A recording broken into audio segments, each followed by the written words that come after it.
ఒకరోజు పొద్దు పొడిచింది అంటే దేవుడు ఒక నిరీక్షణను గురించి మనతో మాట్లాడుతున్నాడు. నిన్న మొన్న అటుమొన్న సంగతులు తీసేయి. ఈరోజు ఒక నూతన శుభోదయం నీకు నేను చూపించినట్లే నీ ఎడల ఒక నూతన కార్యమును, నూతన క్రియను నేను జరిగిస్తాను. నువ్వు ఏదైనా కోల్పో, ఎన్నైనా కోల్పో, ఒక్కటి మాత్రం కోల్పోవద్దు. అదేంటంటే నా యందలి విశ్వాసము, ఆశ, నిరీక్షణ నువ్వు కోల్పోవద్దు. నువ్వేదైనా కోల్పో, నువ్వు ఎవరినైనా కోల్పో, కానీ నా యందలి విశ్వాసమును, నా యందలి ఆశను, నిరీక్షణను మాత్రం నువ్వు కోల్పోవద్దు. దేవుని పాదాల దగ్గరికి వచ్చి కూర్చున్నావు. ఈ ఉదయం దేవుని రెక్కల కిందకు వచ్చి కూర్చున్నావు. దేవుని ప్రేమించి దేవుడు నీతో మాట్లాడుతున్నాడు. నిన్నటి వదిలేసే, మొన్నటి వదిలేసే, ఈరోజు నిన్ను క్రొత్తగా ప్రారంభించు. ఈరోజు నీ నూతనంగా నువ్వు మొదలుపెట్టు. ఎందుకంటే ఇది నీకు పాత రోజు కాదు, ఇది క్రొత్త రోజు. ఈరోజు అయిపోతే రేపు మళ్ళీ నీ క్రొత్త రోజు. ఈ నూతన శుభదినాన్ని ఉటంకిస్తూ దేవుడు ఏం మాట్లాడుతున్నాడంటే, నువ్వు ఈరోజు క్రొత్తగా ఆలోచించు. 1వ కీర్తన తీద్దాం, 1వ వచనం నుంచి. మహోన్నతుని చాటున నివసించువాడే, సర్వశక్తుని నీడను విశ్రమించువాడు. ఆయనే నాకు ఆశ్రయము, నా కోట, నేను నమ్ముకొను నా దేవుడని నేను యెహోవాను గూర్చి చెప్పుచున్నాను. వేటకాని ఉరిలో నుండి ఆయన నిన్ను విడిపించును. వేటకాని ఉరిలో నుండి ఆయన నిన్ను విడిపించును. నాశనకరమైన తెగులు రాకుండా నిన్ను రక్షించును. ఆయన తన రెక్కలతో నిన్ను కప్పును. ఆయన రెక్కల క్రింద నీకు ఆశ్రయము కలుగును. చాలు. లోకంలో వేటనే వృత్తిగా చేసుకొని జీవించేటువంటి వ్యక్తులు కొంతమంది మనకి కనపడతారు. వేటనే వృత్తిగా చేసుకొని జీవించేటువంటి వ్యక్తులు లోకంలో మనకు కనపడతారు. వాళ్ళు చేపల వేటకు వెళ్తారు, కొంతమంది చేపల్ని వేటాడతారు వలలేసి, అవి తెచ్చుకొని అమ్ముకొని బ్రతుకుతూ ఉంటారు. వాళ్ళని జాలర్లు అంటారు, చేపలను వేటాడే వాళ్ళని. అలాగే కొంతమంది పక్షుల్ని వేటాడతారు. పక్షుల్ని వాళ్ళు ఏం చేస్తారంటే ఉచ్చులు పెడతారు, వాటిని ఉరులు అంటారు. ఈ కొంగలు, పక్షులు అడుగుల గుర్తులు చూసుకొని ఈ కాలువలు, నదుల ఒడ్డున పక్షులు తిరుగుతున్నప్పుడు వాటి అడుగులు గుర్తులు ఉంటాయి, వాటి కాళ్ళ గుర్తులు. ఆ గుర్తులను చూసుకొని అక్కడ ఉచ్చులు పెడతారు. అది అమాయకంగా పాపం దాని టయానికి అది వచ్చి వాలి ఏదో అక్కడ ఉన్న పురుగులు అవి తింటూ ఉంటాయి. ఆ ఉచ్చులో కాలు ఇరుక్కున్నప్పుడు అక్కడే బందీ అయిపోయింది అది. ఒకవేళ రాత్రి వేళ వచ్చే పక్షులు అనుకో, ఇక అక్కడే ఆ కాలు ఇరుక్కొని తెల్లవారుదులు అక్కడే కొట్టుకొని అక్కడే ఉంటాయి. మళ్ళీ వేటగాడు వచ్చి, పక్షుల వేటగాడు వచ్చి ఆ ఉరులు తీసి వాటన్నిటినీ సంచిలో వేసుకుని వెళ్ళిపోతాడు బుట్టలో. పక్షుల వేటగాళ్ళు.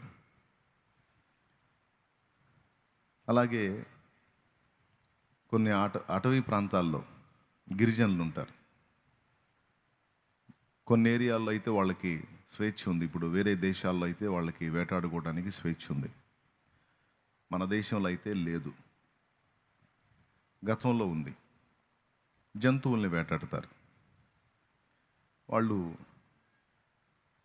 ఈ బాణాలు తీసుకుంటారు, విల్లంబు బాణం తీసుకొని, అలాగే బడిసెలు ఉంటాయి, అలాంటివి తీసుకొని వాళ్ళు అడవికి పోతారు.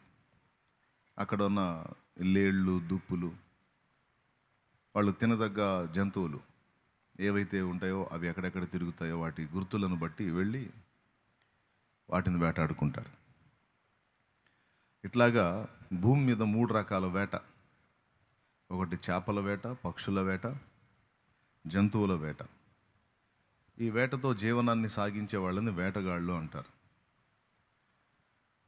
అయితే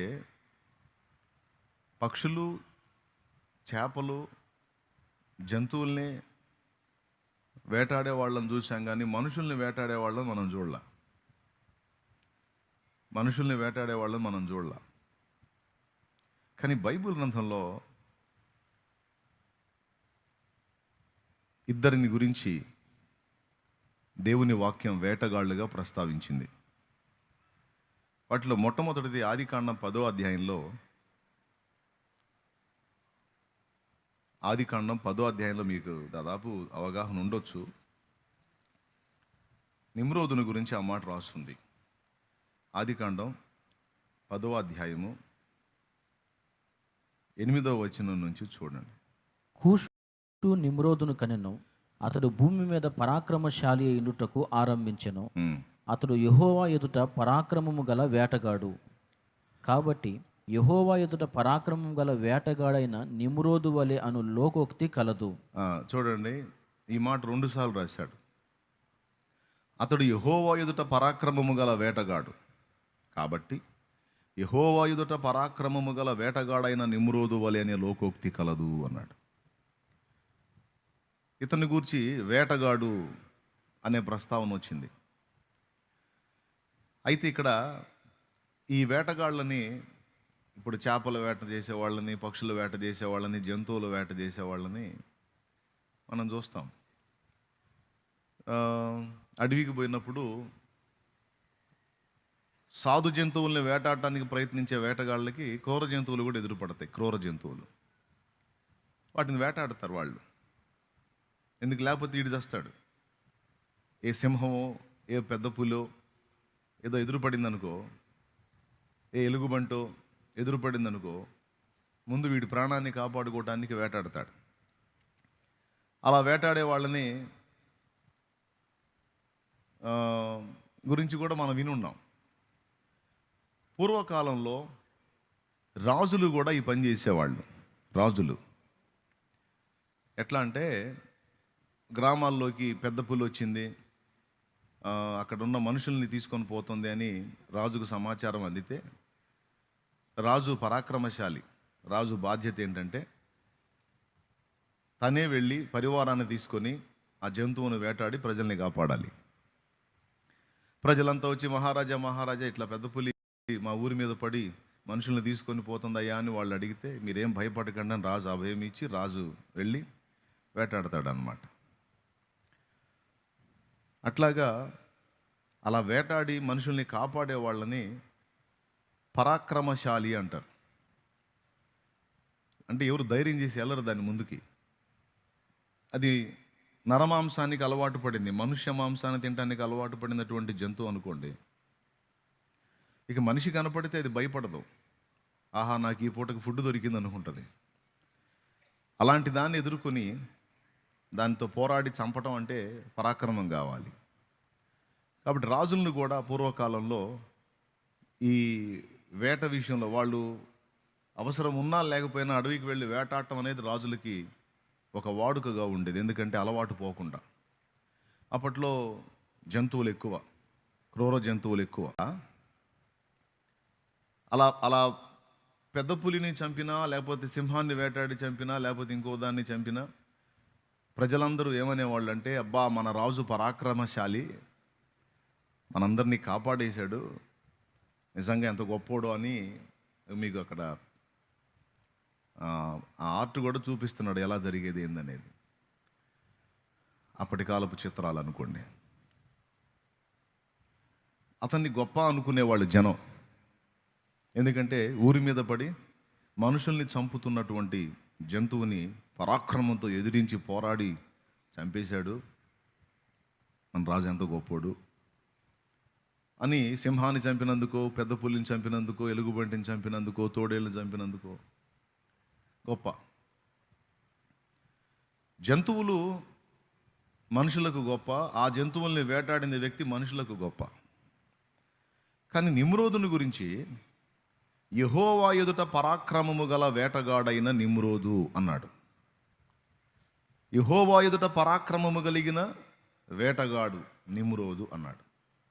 అంటే ఇప్పుడు నిమ్రోదు జంతువుల్ని వేటాడితే దేవుడికి ఏమన్నా గొప్ప? ఒకసారి ఆలోచించండి. నిమ్రోదు పెద్ద పులినో, సింహాన్నో, తోడేలునో, ఎలుగుబంటినో, మరి ఏ క్రూర జంతువునో వేటాడితే అది దేవుడికి గొప్ప, మనుషులకు గొప్ప? ఇప్పుడు వేటాడి జంతువుల్ని చంపి ప్రజల్ని కాపాడితే ప్రజలకు గొప్ప. ఒక సింహం మీద ఒకడు పోరాడాడు అనుకో, ప్రజలకు గొప్ప, ఎందుకంటే ఎవరి చేత కాదు కాబట్టి. కానీ దేవుడికి గొప్ప అది.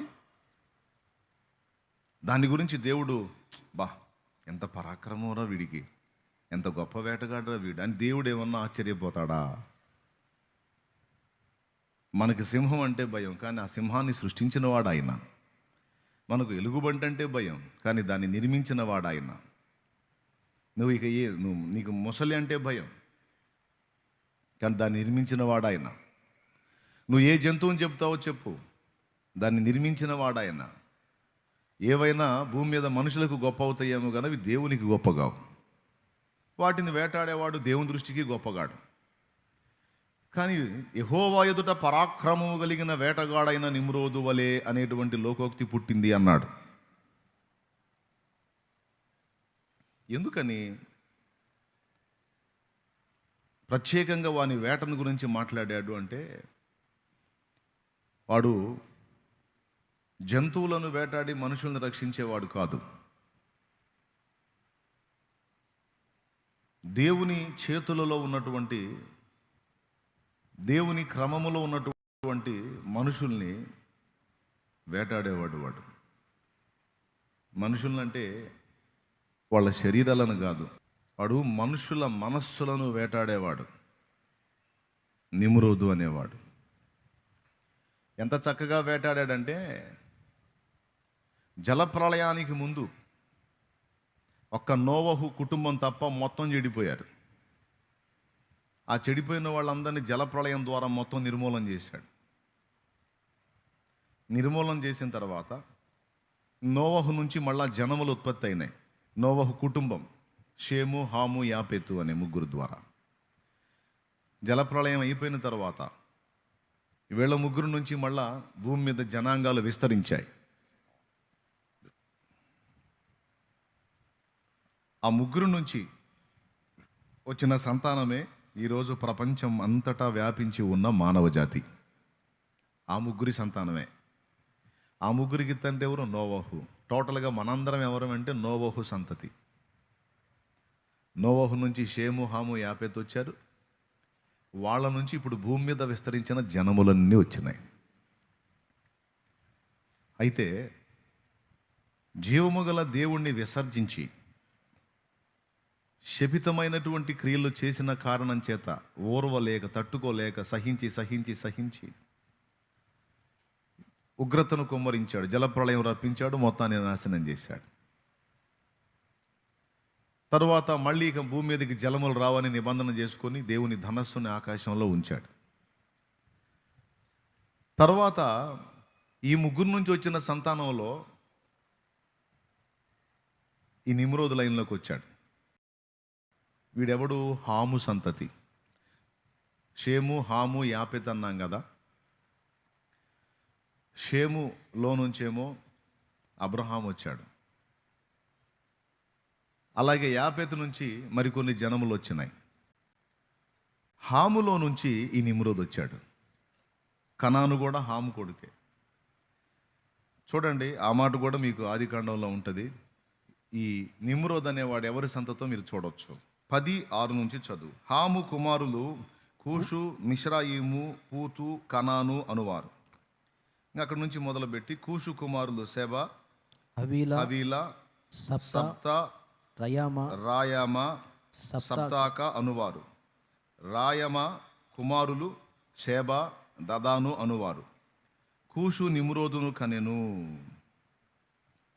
చూడండి, హాము కుమారులు కూషు, మిశ్రాయిము, పూతు, కనాన్ అన్నాడు కదా. హాము కొడుకు కూష్ అయితే కూషు కొడుకే నిమ్రోదు.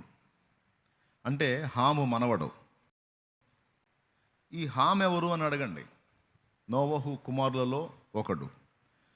వీడి స్పెషల్ ఏంటంటే, ద్రాక్షరసము త్రాగి మత్తుడై ఉన్నటువంటి నోవహు గుడారంలో తండ్రి నగ్నంగా ఉండటం చూసి,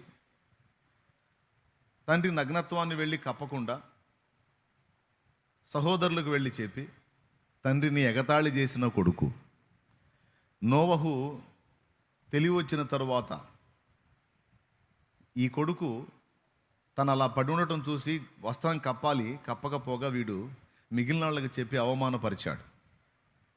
అయితే వాళ్ళు ఏం చేస్తారంటే, తండ్రి ఆ స్థితిలో పడుంటే ఆయన నగ్నత్వాన్ని డైరెక్ట్గా వెళ్ళి చూడకుండా గుడారం మరొక దుప్పటి తీసుకొని లేదా వస్త్రం తీసుకొని గుడారం ఎంట్రన్స్లోకి వెళ్ళి వాళ్ళు వెనక్కి తిరుగుతారు. ఇట్లా గుడారపు వాకిలుంటే వాళ్ళు ఇలా నిలబడతారు. నిలబడి వెనక్కి నడిచి తండ్రి మీద వస్త్రం కప్పుతారు. ఆ కప్పిన ఇద్దరిని దీవిస్తాడు. నేను ఈ స్థితిలో ఉన్నానని మీకు ఎవరు తెలిపారు అన్నప్పుడు మాకు హామ్ తెలియజేశాడు. అదేంది, వాడు నేను ఇలా ఉన్నప్పుడు చూస్తే వాడు వస్త్రం కప్పాలి కదా, మరి వాడు ఎందుకు అలా మీకు చెప్పాడని కోప్పడతాడు. కోప్పడి హాము శపింపబడిన వాడు, హాము సంతతి అంటే కనాను శపింపబడిన వాడని. శాపము అనేది హాము ద్వారా మళ్ళీ స్టార్ట్ అయ్యిద్ది అన్నమాట. ఎవరికి? హాము ఫ్యామిలీ మీదకి వచ్చేసిద్ది శాపం. ఎందుకంటే హాము తండ్రికి దుఃఖం కలిగించినటువంటి కొడుకు. నిజంగా నోవహు పలికినట్టే హాము ఫ్యామిలీ అలా అయిపోతుంది. ఇక శాపగ్రస్తమైన జనాంగం అందులో నుంచి వచ్చింది. అందులో ఒకటి కనాను, రెండు నిమ్రోదు. ఇక మిగిలిన రెండు జనాంగాల్ని పక్కన పెడితే ఈ హాము సంబంధుల్లోంచి వచ్చినటువంటి నిమ్రోదు అనేవాడు ఇక భూమి మీద మనుషులందరినీ మళ్ళీ వశపరుచుకోవటం మొదలు పెడతాడు. మనుషులందరినీ వాడి చేతుల్లోకి తీసుకుంటానికి వాడి ఒక రకంగా చెప్పాలంటే వాడొక దేవుడుగా, వాడి భార్య ఒక దేవతగా, వాళ్ళకు పుట్టినటువంటి సంతతి కూడా చిన్న దేవుళ్ళుగా ఇక ప్రసిద్ధిగాంచుతారన్నమాట. ఎంత బాగా అంటే, ఒకప్పుడు జలప్రళయం ద్వారా జనం నశించిపోయిన సంగతి ఎరిగుండి కూడా ప్రజలు మళ్ళా దేవుణ్ణి మర్చిపోయి నిమ్రోదును ఆరాధించే పరిస్థితికి వెళ్ళిపోతారు. మీకు అర్థమైందా?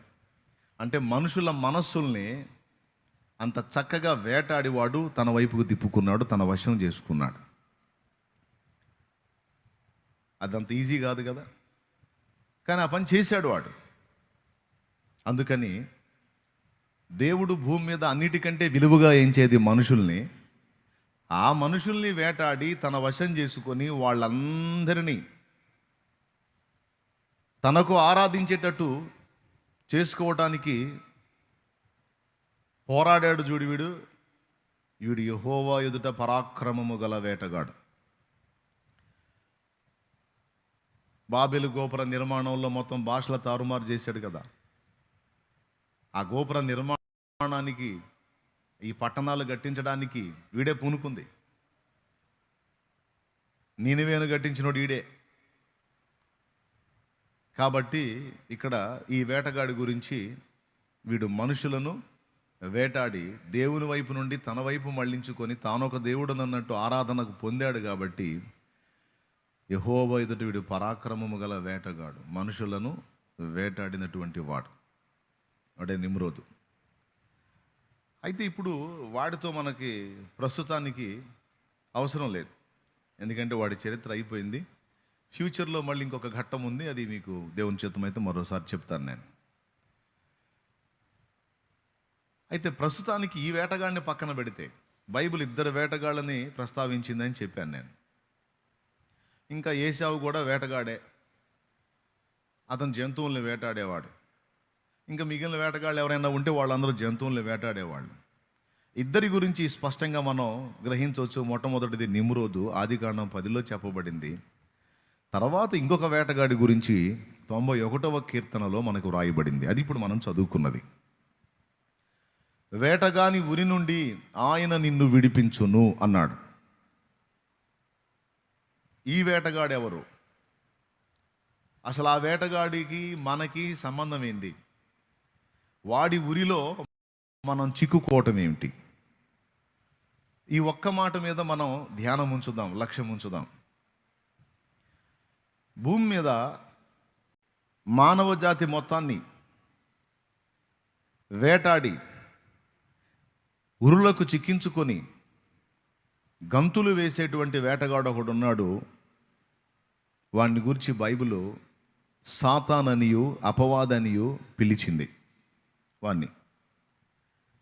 వాడు మనకి శత్రువు అని బైబిల్ చెప్పింది. పేతురు రాసిన మొదటి పత్రిక 5వ అధ్యాయము 8వ వచనంలో మీ విరోధి అయిన అపవాది.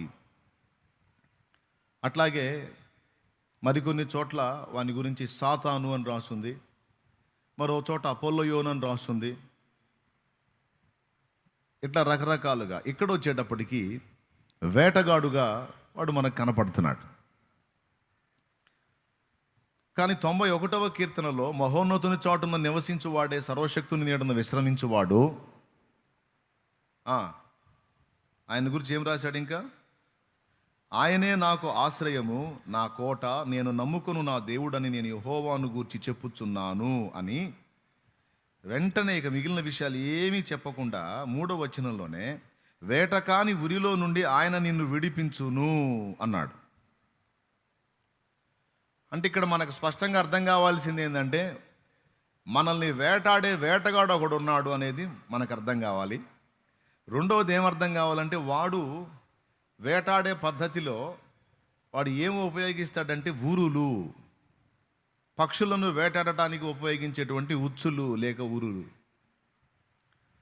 అలాగ మనల్ని చిక్కించుకోవటానికి వాడు ఉరులు పెడతాడనే మాట ఇక్కడే కాదు, హబక్కూకు గ్రంథంలో కూడా రాసుంది. మొదటి అధ్యాయము 14వ వచనం నుంచి చూడు. ఏలికలేని చేపలతోనూ ప్రాకు పురుగులతోనూ నీవు నరులను సమానులుగా చేసితివి. వాడు గాలము వేసి మానవులనందరినీ గుచ్చి లాగి ఉన్నాడు. వాడు ఎవడో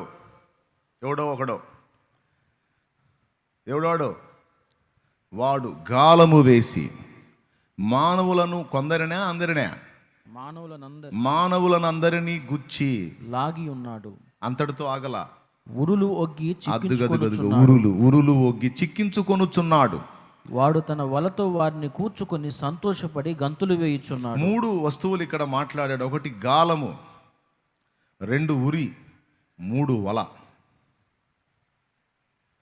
గాలం వేస్తే ఒకటే చేప, అది చిన్నది కానీ పెద్దది కానీ ఒకటే. గాలానికి 4-5 పడతాయి ఆ చేపలు. మీకు తెలిసిన అనుభవం చెప్పండి. ఒకటే. ఉరులు అనుకో, ఉచ్చులు మీలో కొంతమందికి తెలిసి ఎట్లా పెడతారో, కనీసం 5-6 పక్షులు పడే అవకాశం ఉంది. అంటే 1 కంటే ఎక్కువ చిక్కే అవకాశం ఉంది ఉరుల ద్వారా. కానీ వలనుకో విస్తారంగా పడతాయి. అంటే 1 కంటే ఎక్కువ, ఇంకా విస్తారంగా, ఈ 3 రకాల వస్తువుల్ని వాడాడు. అయితే ఇక్కడ మనకి 91వ కీర్తనలో వేటగాడిని ప్రస్తావించి వాడు ఉరులను గురించి మాట్లాడాడు. గాలాన్ని గురించి కానీ లేకపోతే వలను గురించి కానీ మాట్లాడలేదు, ఉరిని గురించి మాట్లాడాడు. దీని గురించి ఈ ఒక్క మాట మీద మనం కొంచెం ఆలోచన చేస్తే,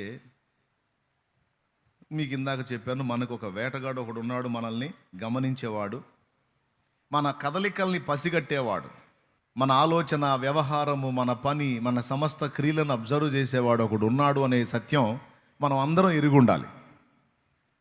రెండవది, వాడు మనల్నే వేటాడటానికి మనల్ని ఫాలో అవుతున్నాడు అనేది కూడా మనం ఎరిగి ఉండాలి. 2. మూడవది, వాడు మనల్ని చిక్కించుకోవడానికి ఉరి ఒడ్డుతున్నాడు అనేది కూడా మనం గ్రహించాలి. వాడు ఒకప్పుడు మనందరినీ అలా చిక్కించుకొని ఉరిలో బంధించి పెట్టేవాడు. ప్రకటన గ్రంథం 12:9లో సర్వలోకమును మోసపుచ్చువాడు. అదే ప్రకటన గ్రంథం 20వ అధ్యాయము 1వ వచనం నుంచి కిందికి చదివితే, ఇక జనములను మోసగించకుండునట్లు, ఇట్లాగా వాని గురించి మోసగాడు అని రాస్తుంది. సర్వలోకమును మోసపుచ్చుచు అపవాది అనియు సాతాననియు పేరు కలిగిన ఆది సర్పమైన మహాఘట సర్పము పడద్రోయబడి ఉన్నది. ఓకే, ప్రకటన 12:9 సర్వలోకమును మోసపుచ్చాడని చెప్తున్నాడు ఇక్కడ. ఇందాక మనం హబక్కూకు గ్రంథము 1వ అధ్యాయంలో మనం చూసిన వచనంలో మనుషులందరినీ వాడు చిక్కించుకున్నాడు అన్నాడు. ఇప్పుడు ఇక్కడ కూర్చున్న మీరు, నేను, మనందరం ఒకప్పుడు వాడి చేతిలో చిక్కిన వాళ్ళమే. ఎంతమంది ఒప్పుకుంటారు? అవును, ఖచ్చితంగా. ఒకప్పుడు మనందరం వాడి చేతిలో చిక్కుపడ్డాం, బంధించబడ్డాం, విలవిలలాడిపోయాం. దారి తెన్ను అర్థం కాక, రక్షణ మార్గం తెలియక, విడుదల దొరకక, విమోచించే మార్గం తెలియక, మన సృష్టికర్తను ఎరుగక, కన్న తండ్రిని ఎరుగక మనం చాలా వేదన పడ్డాం. అయితే ఒకానొక సమయం వచ్చింది, జీవము గల దేవుడు తానే మనల్ని దర్శించాడు. మీరు ఒక మాట చెప్పండి, వాడి ఉచ్చులో చిక్కుకున్న పక్షి తప్పించుకునే ఛాన్స్ ఉందా? దాదాపు లేదు. ఉరిలో కాలు పడకపోతే అది వేరే సంగతి. ఉరిలో కాలు చిక్కిందంటే మాత్రం ఫ్రై అయిపోయినట్టే. కావాలంటే పక్షులు వేటాడే వేటగాళ్ళు మీరు అడగండి. ఉరిలో కాలు పడిందంటే మాత్రం ఇంకా కదలదు, అది అటు కూర్చోటమే. వాడి ఉరిలో కూడా మనం ఇరుక్కున్నాం, కానీ మనం బయటపడిన పక్షులం, మనం విడిపించబడిన పక్షులం, కాపాడబడినటువంటి వ్యక్తులం. ఎవరో ఒక ఆయన వచ్చాడు, మహానుభావుడు, ఆ ఉరిని ఓపెన్ చేశాడు. అందులో చిక్కుబడిన నిన్ను నన్ను బయటికి తీసి స్వేచ్ఛగా వదిలేశాడు. ఓ, దాన్నే భక్తులు పాటల్లో పాడుకున్నారు. వేటగా నీవు నుండి నన్ను విడిపించిన కన్నికరా స్వరూపుడా, నా కన్నీటిని నాట్యముగా మార్చితివా. ఇలా చాలామంది భక్తులు పాటల్లో పాడుకున్నారు, ఆ ఉరులలో నుంచి నన్ను విడిపించావని. ఇంతకు వాడేసే ఉరులేంటి? ఆ ఉరులు ఎన్ని రకాలుగా ఉంటాయి? వాటి నుంచి మనం ఎలా తప్పించుకోవాలి అనే పాఠం ఇప్పుడు అవసరమా? అదేదో గతంలో వాడి ఊరిలో చిక్కుకున్నాం, దేవుడు దయచేసి విడిపించాడు, బయటపడ్డాం. బయటపడ్డ తర్వాత ఇంకా వాడి గురించి ఎందుకు, వాడి ఉరుల గురించి మళ్ళీ మనకెందుకు, అయిపోయింది కదా అది అనే ప్రశ్న ఉత్పన్నమైంది ఇక్కడ. దానికి సమాధానం ఏంటంటే, అయిపోలా, వాడు వేట మానుకోలా. ఎన్ని పక్షులైతే ఇప్పుడు వాడి ఉరిలో నుంచి తప్పించబడ్డాయో, ఉరిలో చిక్కుకొని విలవిలలాడుతున్న పక్షుల్ని వాడు పట్టించుకోడు. ఎన్ని పక్షులైతే ఇప్పుడు వాడి ఉరిలో నుంచి తప్పించుకున్నాయో, వాటిని మరలా చిక్కించుకోవటానికి వాడు తప్పించుకున్న పక్షుల మీదనే ప్రత్యేకమైన దృష్టి నిలుపుతాడు అన్నది వాక్య సత్యం. ఇప్పుడు నేను తప్పించుకున్న పక్షిని అని మీరు ఎంతమంది చేతులు ఎత్తుతారో ఎత్తండి. ఒకప్పుడు వాడి చేతిలో ఉన్నాను, వాడి ఊరిలో ఉన్నాను, యేసుక్రీస్తు జోక్యం చేసుకోవటం వల్ల నేను తప్పించుకున్నాను అన్నోళ్ళు చేతులు ఎత్తండి. తప్పించబడ్డారు, విడిపించబడ్డారు, కాపాడబడ్డారు, అయిపోయింది. అయితే మీరు పరమునకు ఎత్తబడ్డారా, భూమి మీదే ఉన్నారా? దేవుని రాజ్యంలోనికి అంటే పరలోక రాజ్యంలోనికి చేరారా? అక్కడికి షిఫ్ట్ అయ్యారా? భూలోక రాజ్యంలోనే ఉన్నారు, మనుషుల పరిపాలన కిందే ఉన్నారు, మీరైనా నేనైనా. ఇంకా ఎత్తబడలా. ఎత్తబడ్డోడికి గొడవ లేదు, పైకి వెళ్ళిపోయినోడికి గొడవ లేదు. కానీ ఇంకా భూమి మీద ఉన్నాం చూడు, మనకు ఉంది తలకాయ నొప్పి ఇంకా. ఎందుకంటే వాటి ఉరిలో చిక్కుకున్నటువంటి వ్యక్తులను గురించి వాడు, ప్రజెంట్ చిక్కుకొని ఉన్న వ్యక్తుల గురించి వాడు ఆలోచించడు. ఎందుకంటే వాళ్ళ చేతిలో ఉన్నారు. ఇప్పుడు వాడి బాధ అంతా ఏంటంటే తప్పించుకున్న మన గురించి. వాడి చేతుల్లోంచి తప్పించుకున్నాం కాబట్టి మన మీద ప్రత్యేకంగా దృష్టి నిలిపి, అవసరమైతే వాడి ఉచ్చులన్నీ అక్కడ పడేసి తప్పించుకొని పోయే పక్షి వెంట పడ్డట్టు మన వెంట వాడు నిరంతరం పడతానే ఉంటాడు. ఇది స్పష్టంగా మనందరం గ్రహించాలి. ఇది ఒకరోజు వ్యవహారం కాదు. భూమి మీద మనం ఉన్నంత వరకు, ఇక్కడ నుంచి తీయబడితే చింత లేదు, తీయబడక మునుపు భూమి మీద మనం ఉన్నంత వరకు ఈ కుట్ర కొనసాగుతూనే ఉంటుంది. అయితే ఇక్కడ దేవుని అద్భుతమైన వాగ్దానం మనకేం చెప్తుందంటే, మహోన్నతుని చాటున నివసించువాడే సర్వశక్తుని నీడన విశ్రమించువాడు అని. ఆయనను గురించి ఆయనే నా కోట, నా ఆశ్రయము, అని ఆయన గురించి చెప్పి వెంటనే భక్తులకి వెళ్ళి తిరుగుతున్నాడు. వేటగాని ఉరిలో నుండి ఆయన నిన్ను విడిపించును అని. ఆల్రెడీ విడుదల పొందాను సార్, మేము రక్షణ పొందిన వాళ్ళం, మళ్ళీ వాడి గొడవ ఏంటంటే లేదు ఉంటుంది అని. ఉంటుంది. అప్పుడు నువ్వు దేవుణ్ణి ఎరగవు. ఇప్పుడు నువ్వు దేవుణ్ణి ఎరిగావు, దేవుణ్ణి ప్రేమిస్తున్నావు. ప్రేమించేవాడు మళ్ళా ఉరిలో చిక్కే అవకాశం ఉందా అంటే ఉంది అని చెప్తుంది బైబిల్. అందులో మొదటి వచనం ఇప్పుడు మీరు చదివిన మూలవాక్యం, 2వ వచనం 14వ వచనం చూడండి. అతడు నన్ను ప్రేమించుచున్నాడు గనుక నేను అతన్ని తప్పించెదను. ఏం చేస్తాను?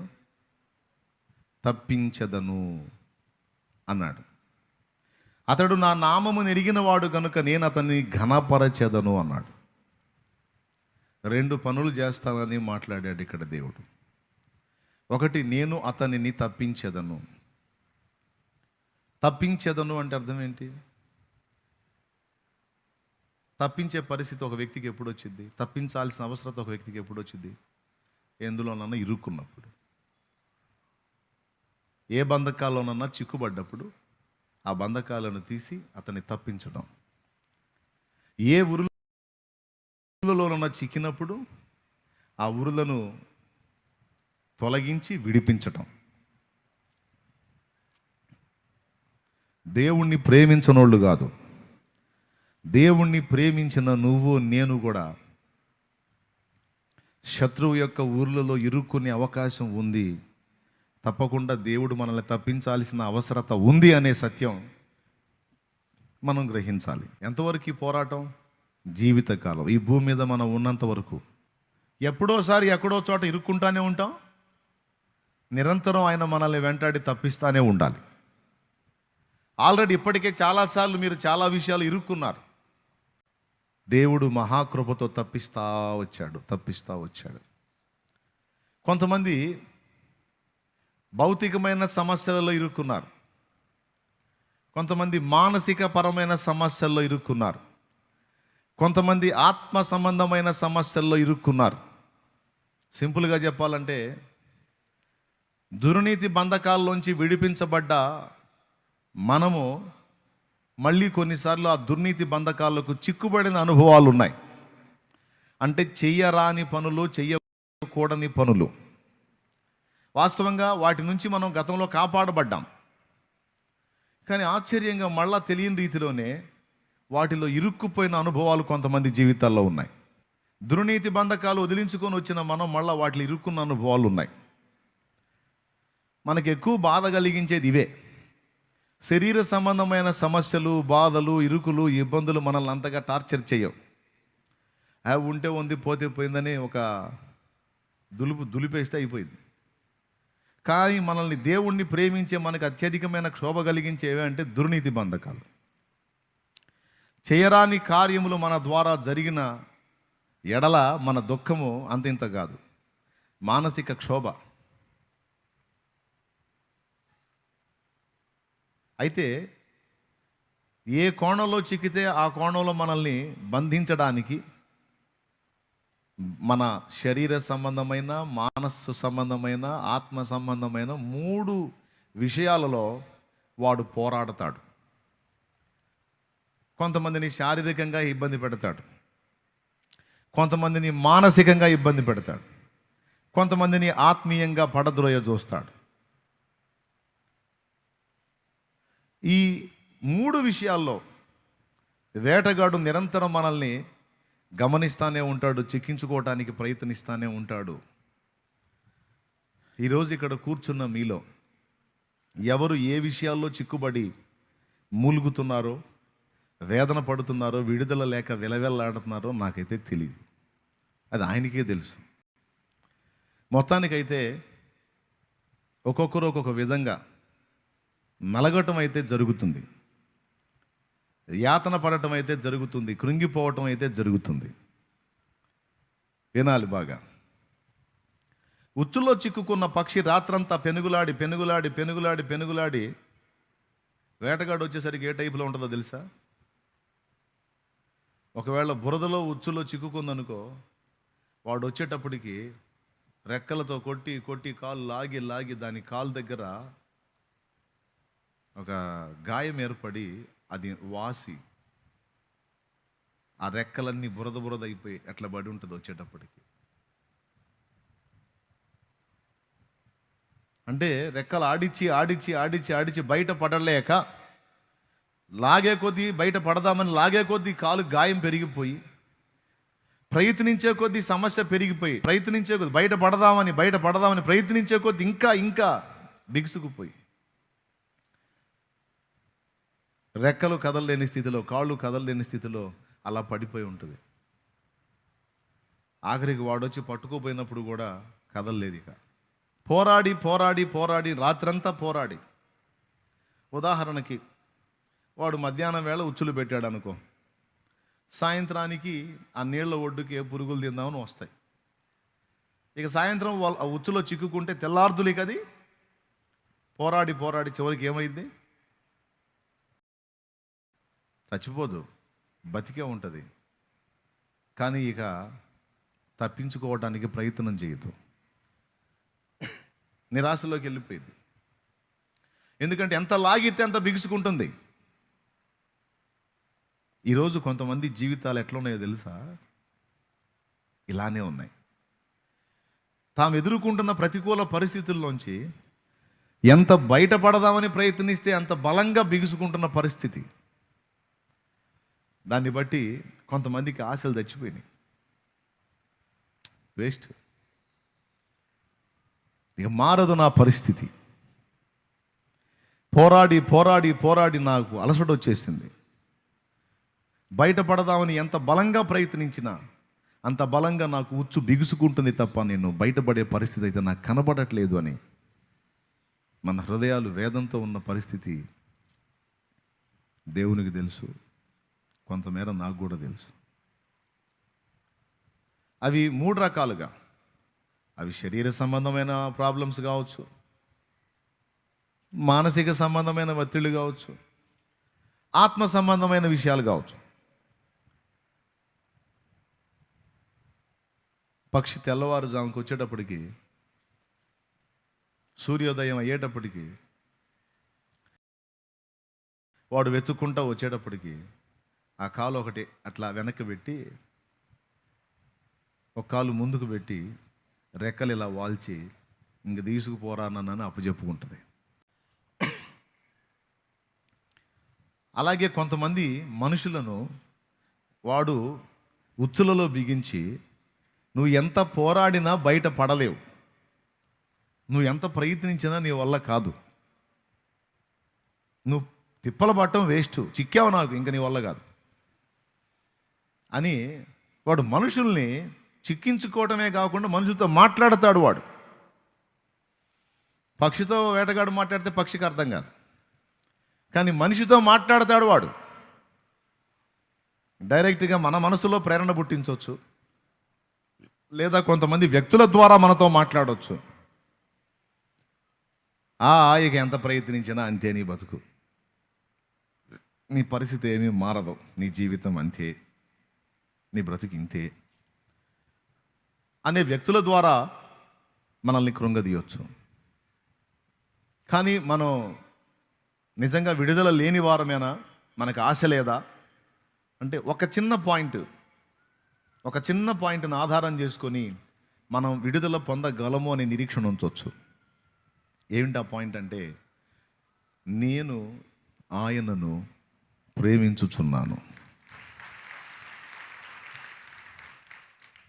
నేను ఆయనను ప్రేమించుచున్నాను. నేను బంధకాల్లో ఉన్నా ఆయన్ని ప్రేమిస్తున్నాను, విడుదల ఉన్నా నేను ఆయన్ని ప్రేమిస్తున్నాను. నేను ఆయన లేకుండా బతకలేను. నాకున్న పరిస్థితులు అన్నిటికంటే ఆయన నాకు గొప్ప, ఆయన నాకు ఎక్కువ, ఆయనే నా సర్వస్వం, ఆయనే నా ఆశ్రయం, నా కోట, నేను నమ్ముకొను నా సహాయకుడు. నాకు ఆయన అంటే ఇష్టం, ఆయన లేకుండా నేను లేను. నేను ఆయన వ్యక్తిత్వాన్ని ప్రేమిస్తున్నా, నేను ఆయన్ని ప్రేమిస్తున్నాను. ఇక నువ్వు ఎన్ని బంధకాల్లోనన్నా ఉండు, నీలో ఈ ఒక్క పాయింట్ కానీ ఉన్నట్లయితే, నువ్వు దేవుణ్ణి ప్రేమించే వ్యక్తివై ఉంటే, ఈ 91వ కీర్తనలోని 3వ వచనపు వాగ్దానం నీదే. నీదే. అదొక్కటి నిశ్చయమేనా? ఆ ఒక్క మాట చెప్పు నాకు. నేను దేవునిని ప్రేమించుచున్నాను, దేవుడు అంటే నాకు ఇష్టం, నా ప్రభు, నా యేసయ్య అంటే నాకు ఇష్టం అన్నోళ్ళు చేతులు ఎత్తండి. బాధలు, సాధలు, ఇరుకులు, ఇబ్బందులు, కష్టాలు, కన్నీళ్ళు, సరే పడుతున్నానో, లెగుస్తున్నానో, కూర్చుంటున్నానో, నిలబడుతున్నానో, మొత్తానికి అన్నీ నడుస్తున్నాయి. ఒకటైతే నిజం, నేను ఆయనని ఇష్టపడుతున్నాను, ఆయన్ని ప్రేమిస్తున్నాను, ఆయన లేకుండా బతకలేను అని ఎంతమంది ఒప్పుకుంటారో చేతులు ఎత్తండి. రైట్? ఏమని చేతులు ఎత్తారు మీరు? ఆయనను నేను ప్రేమిస్తున్నాను అని. ఆయనను ప్రేమించే వారికి అందరికీ ఒక నిరీక్షణ ఇక్కడ ఇచ్చాడు. ఏమిటంటే, అతడు నన్ను ప్రేమించుచున్నాడు గనుక, దాన్ని ఆధారం చేసుకుని నేను అతనిని తప్పించదను. ఆమె నన్ను ప్రేమించుచున్నది గనుక దాన్ని ఆధారం చేసుకుని నేను ఆమెను తప్పించదను లేదా విడిపించదను. ఆ ఒక్క మాటతో ఆగట్లా, ఇంకో మాట అంటున్నాడు. నా నామమును ఎరిగినవాడు ఎరిగినది గనుక నేను అతనిని గొప్ప చేయలేదా ఘనపరచెదను. రెండు విషయాలు ఇక్కడ మాట్లాడుతున్నాడు దేవుని ప్రేమించే పిల్లలకి. నువ్వు ఉచ్చులో చిక్కు పడవు అనే గ్యారంటీ ఇవ్వట్లా. ఒకవేళ చిక్కు పడినా నేను నిన్ను విడిపిస్తాను అనేది మొదటి వాగ్దానం అయితే, విడిపించడమే కాదు, చిక్కుబడిన నిన్ను విడిపించి నేను నిన్ను ఘనపరచెదను అనే మాట కూడా ఆయన మాట్లాడుతున్నాడు. ఇది దేవుని ప్రేమించే వారికి దేవుడు స్పెషల్గా ఇచ్చినటువంటి రెండు విధములైన వాగ్దానం. అందుకే నేను చాలాసార్లు చెప్తాను, మళ్ళీ ఈరోజు కూడా చెప్తున్నాను, మేజర్గా మనం చూసుకోవాల్సింది ఒకటే, దేవుణ్ణి ప్రేమించే హృదయం మనకున్నదా లేదా? మన గుండెలో దేవుని కొరకైన ఆరాటం, దేవుని కొరకైన ప్రేమ, ఆసక్తి ఉందా లేదా అనేది ఒక్కటే మనం మేజర్గా చూసుకోవాలి. మన హృదయంలో దేవుని ఎడల ప్రేమ, దేవుని ప్రేమించే మనస్సు మనకుంటే, ఇక నువ్వు ఏ బంధకాల్లో ఉన్నా ఆ బంధకాల నుంచి నిన్ను విడిపించి నిశ్చయముగా ఆయన నిన్ను ఘనపరచగలడని నేను చెప్పట్లా, ఇక్కడ 91వ కీర్తనలో దేవుడే మాట్లాడాడు. బైబిల్ గ్రంథంలో కొంతమంది జీవితాలు ఇందుకు మంచి సాక్ష్యంగా ఉన్నాయి. కొన్ని పరిస్థితులను బట్టి కొంతమందికి నిరాశ వచ్చింది, నిస్పృహ వచ్చింది, ఇక విడుదల లేదు మనకి అనేటువంటి వేదన వచ్చింది. పోరాడి పోరాడి పోరాడి ఎంతకి సమాధానం రానప్పుడు ఏమొచ్చింది? అదే వచ్చింది. కుర్రోడు జైల్లో పడ్డాడు. ఒక కుర్రోడు పాపం అన్యాయంగా జైలు పాలయ్యాడు. నేరం చేసి కాదు, ఏమి ఎరగని స్థితిలో జైలు పాలయ్యాడు. ఓ రోజు గడిచింది, 2 రోజులు గడిచింది, 3 రోజులు గడిచింది, వారం గడిచింది, నెల గడిచింది. స్టార్టింగ్లో నన్ను జైలుకి అప్పగించినటువంటి యజమానుడు ఆలోచిస్తాడేమో, పశ్చాత్తాపడతాడేమో, నిజం తెలుసుకుంటాడేమో, నన్ను విడిపిస్తాడేమో ఆశ. ఎందుకంటే అతనికి జైలుకి అప్పజెప్పినటువంటి యజమానుడు తప్ప అతనికి ఇంకెవరు లేరు. తల్లిదండ్రులకు దూరం అయిపోయాడు. నా అన్న వారెవరు, అతని పరిస్థితులు పట్టించుకునే వారు ఎవరు లేరు. ఒక రకంగా చెప్పాలంటే దిక్కు లేనివాడు, ఎవరు లేని ఒంటరి. యజమాని ఎంతో ప్రేమించేవాడు అతన్ని, కానీ ఒకరోజు నిష్కారణంగా ద్వేషించి జైలుకి అప్పచెప్పాడు. కానీ ఈ అబ్బాయి మనసులో, యవనస్తుడి మనసులో దేవుని ఎడల అధికమైనటువంటి ప్రేమ ఉంది. దేవుని ఎదుట క్రమంగానే జీవించాలి, దేవునికి ఇష్టం లేని విధంగా నేను ఉండకూడదు, దేవునికి అన్ని విధాల ఆమోదయోగ్యంగానే నేను బతకాలని తన బ్రతుకుని నియంత్రించుకోవటంలో సఫలుడైన వ్యక్తి. పాపం 1 నెల, 2 నెలలు, 3 నెలలు, 4 నెలలు, సంవత్సరానికి వచ్చాడు. చెప్పండి, ఆశ ఉంటుందా? విడుదల పొందుతానన్న నిరీక్షణ ఉంటుందా? 2 సంవత్సరాలు అయిపోయింది, నిరీక్షణ ఉంటుందా? ఇంకా ఆశే లేదు. నన్ను ఎవ్వరూ విడిపించరు, ఇక నా బ్రతుకు ఇక్కడ ఈ చెరసాలలోనే.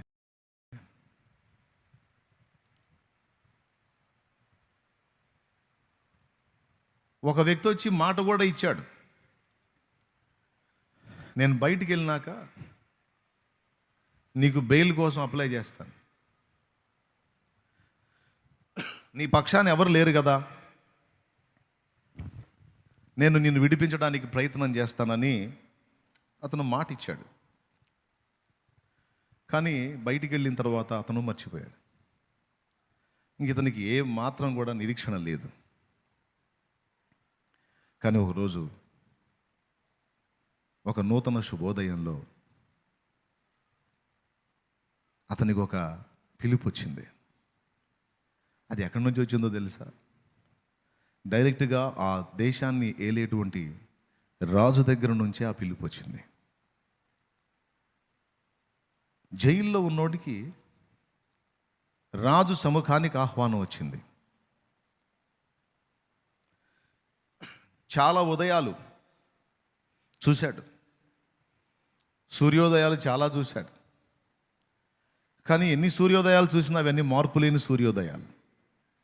కానీ ఆ ఉదయం ఒక నూతనమైనటువంటి ఉదయంగా తన జీవితంలో మారిపోయింది. ఒకరోజు పొద్దు పొడిచింది అంటే దేవుడు ఒక నిరీక్షణను గురించి మనతో మాట్లాడుతున్నాడు. నిన్న మొన్న అటుమొన్న సంగతులు తీసేయి, ఈరోజు ఒక నూతన శుభోదయం నీకు నేను చూపించినట్లే నీ ఎడల ఒక నూతన కార్యమును, నూతన క్రియను నేను జరిగిస్తాను. నువ్వు ఏదైనా కోల్పో, ఎన్నైనా కోల్పో, ఒక్కటి మాత్రం కోల్పోవద్దు. అదేంటంటే నా యందలి విశ్వాసము, ఆశ, నిరీక్షణ నువ్వు కోల్పోవద్దు. నువ్వేదైనా కోల్పో, నువ్వు ఎవరినైనా కోల్పో, కానీ నా యందలి విశ్వాసమును, నా యందలి ఆశను, నిరీక్షణను మాత్రం నువ్వు కోల్పోవద్దు అనేది దేవుడు మాట్లాడుతున్న ఒక అద్భుతమైన మాట.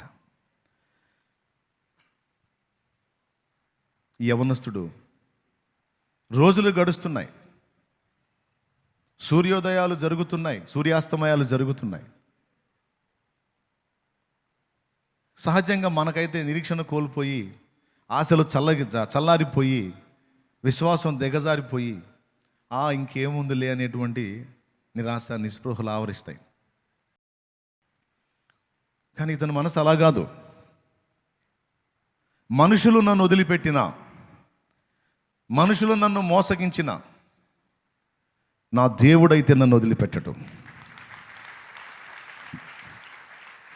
మనుషులను బట్టి అయితే నాకు రేపు అనేది లేదు, రేపటిని గూర్చిన నిరీక్షణ లేదు మనుషుల్ని బట్టి అయితే. కానీ నా దేవుని బట్టి నాకు రేపటిని గూర్చిన నిరీక్షణ ఉంది. ఎందుకంటే నన్ను పిలిచినవాడు నమ్మదగినవాడు. నేను ఆయన్ని ప్రేమిస్తున్నా, ఆయన నన్ను ప్రేమిస్తున్నాడని నాకు తెలుసు. కాబట్టి అన్ని ఉదయాలు ఒకే రకంగా ఉండవు. నా తలుపు తట్టే ఉదయం ఏదో ఒక ఉదయం నాకు వచ్చింది అని నిరీక్షించాడు. అన్నట్టుగానే ఆ రోజు సైనికులు వచ్చి అతన్ని బయటికి తీశారు. జైల్లో అతనికి ఏం పరిచర్యలు ఉంటాయి? అతని గడ్డం గీసి, జుట్టు కత్తిరించి, మంచి వస్త్రాలు తొడిగించి, శుభ్రపరిచి ఇదంతా చేస్తున్నారు. దేనికి బాబు నన్ను ఏంది ఇలా రెడీ చేస్తున్నారు ఏంది? నీకు రాజు దగ్గర నుంచి ఆహ్వానం వచ్చిందయ్యా. రాజు దగ్గర నుంచా? అవును. నువ్వు ఇప్పుడు వెళ్ళి రాజు సముఖంలో నిలబడాలి. నేనా? అవును, నువ్వే. మీరేమైనా పొరపడ్డారేమో.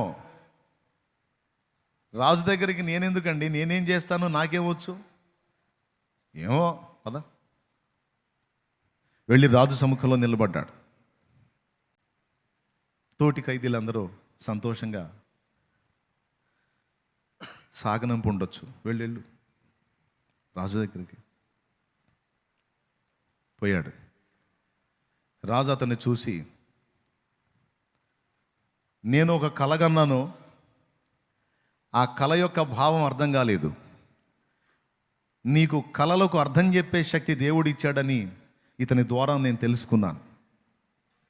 దయచేసి నా కళను నీకు వివరిస్తాను, దాని అర్థం చెప్పు అని తన కళను రాజు వివరించటం, ఆ కళకి ఈ యవనస్తుడు అర్థం చెప్పటం, అది రాజుకు సమ్మతం అవ్వటం, వెంటనే ఆ రాజు అతన్ని తన ధాన్యాగారం అంతటి మీద ఏలికగా నియమించటం ఒక్క రోజులోనే జరిగిపోయాయి.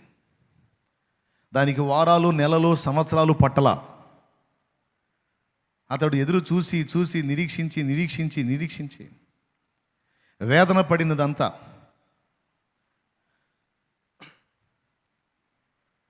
ఒక్క దినమందే పరిష్కరించబడింది. అతడు విడుదల పొందడం ఒక్కరోజే జరిగింది. అతడు సింహాసనం ఎక్కడం కూడా ఒక్క రోజులోనే జరిగింది. ఇది మీకేం నేర్పుతుంది?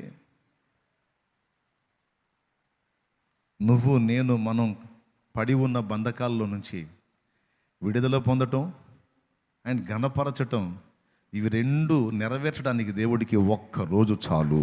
ఎన్ని రోజులు కావాలి? Only one day. ఒక్కరోజు చాలు మన గతిని, స్థితిని, పరిస్థితిని మార్చడానికి. ప్రతి ఉషోదయం, ప్రతి శుభోదయం ఆ ఆశని, ఆ విశ్వాసాన్ని, ఆ నిరీక్షణని నువ్వు కలిగి ఉండమని నిన్ను హెచ్చరిస్తుంది. నిన్న మారలేదా? మొన్న మారలేదా? ఈరోజు కూడా మారలేదా? అట్లయితే రేపుంది, ఎల్లుండుంది, ఆ తర్వాతి రోజు ఉంది. సింపుల్గా ఒక మాటలో చెప్పాలంటే, నీ విషయమై దేవుడు ఖచ్చితంగా జోక్యం చేసుకునే ఒక రోజు ఉందే. నీ విషయమై దేవుడు జోక్యం చేసుకొని, పట్టించుకొని, నీ పరిస్థితులను మార్చి, నూతనపరిచి, ఒక నూతనమైన అనుభవాల్లో గుండా నిన్ను తీసుకెళ్లేదానికి దేవుడు నిర్ణయించిన ఒక రోజైతే ఉంది. నమ్మితే విశ్వాసంతో స్తోత్రం చెప్పు ధైర్యంగా. మరి ఎవరు ఎలా ఉన్నారో నాకు తెలియదు. నేను ఏం చెప్పాలి అని దేవుని ముందు నేను ఉన్నప్పుడు దేవుడు నన్ను పలకమని చెప్పినటువంటి మాటనే ఇప్పుడు నేను పలికాను. వేటగాడి ఊరిలో చిక్కుకొని విలవిలలాడుతున్నావా? నువ్వు దుర్నీతి బంధకాల్లో ఉన్నావో, భౌతికమైనటువంటి సమస్యలు, ఆర్థికపరమైన ఇబ్బందులు, అప్పులు, రోగాలు, ఏ ఒత్తిళ్లలో నువ్వు ఉన్నావో, లేకపోతే శరీర క్రియలు అనే బంధకాల్లో నువ్వు ఉన్నావో, లేకపోతే మానసిక పరమైన వేదనలతో నువ్వు ఉన్నావో, ఏ బంధకాల్లో చిక్కి నువ్వు విలవిలలాడుతున్నావో, కానీ దేవుని ప్రేమించే హృదయం కలిగిన నీకు దేవుడు చెప్పమన్న ఒక మాట ఈ మాటే. నేను నిన్ను విడిపించే రోజు ఒక రోజు ఉంది, అది నీకు సమీపమైంది అని ఆయన మాట్లాడుతున్నాడు. హల్లెలూయా, హల్లెలూయా, హల్లెలూయా. అది నీకు సమీపమైంది. వేదన పడొద్దు. ఇంకెంతకాలం అని ప్రశ్నించొద్దు. నేను నిర్ణయించిన నిర్ణయ కాలం ఇప్పుడు సమీపమైంది అని మాట్లాడుతున్నాడు ఆయన.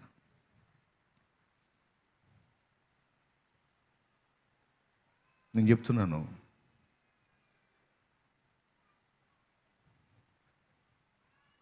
గడిచిన దినాలను వదిలేసాయి. ఈ నూతన శుభోదయంలో అన్ని పనులు మానేసి దేవుని పాదాల దగ్గరికి వచ్చి కూర్చున్నా. ఈ ఉదయం దేవుని రెక్కల కిందకు వచ్చి కూర్చున్నావు. దేవుని ప్రేమించి దేవుడు నీతో మాట్లాడుతున్నాడు. నిన్నటి వదిలేసే, మొన్నటి వదిలేసే, ఈరోజు నిన్ను క్రొత్తగా ప్రారంభించు. ఈరోజు నీ నూతనంగా నువ్వు మొదలుపెట్టు. ఎందుకంటే ఇది నీకు పాత రోజు కాదు, ఇది క్రొత్త రోజు. ఈరోజు అయిపోతే రేపు మళ్ళీ నీ క్రొత్త రోజు. ఈ నూతన శుభదినాన్ని ఉటంకిస్తూ దేవుడు ఏం మాట్లాడుతున్నాడంటే, నువ్వు ఈరోజు క్రొత్తగా ఆలోచించు.